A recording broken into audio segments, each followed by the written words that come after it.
Anting-anting kontrabala, ito ang inaalok ng isang albularyo sa Cavite pero walang bisa ang kanyang mga orasyon.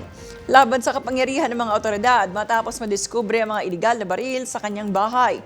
Nagbabalik si Allen Ibanez.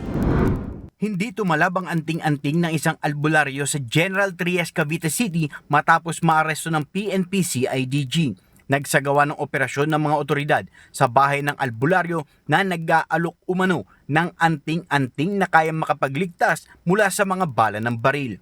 Gumagamit daw ito ng mga baril bilang patunay na ang kanyang inaalok ay totoo at epektibo. Habang nagpapagamot po siya, inalok niya ang aming informante na sumali sa grupong Haring Bakal. Kasi po, ito po ay isang leader din ng tinatawag na grupo doon na Haring Bakal. Pinagyapan po ng ating albularyo ang kanyang mga dilisensyadong baril, kagaya ng caliber 357, 45, at ng 22. Sa kanyang grupong Haring Bakal umano, ibinabalandra ng albularyo ang mga illegal na baril.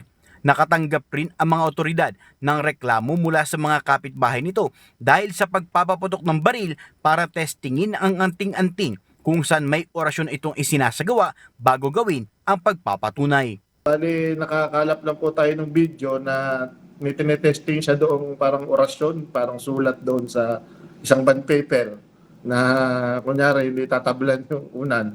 Parang yun yung wish niya na para sabihin na yung anting-anting niyang ibinebenta ay totoo daw.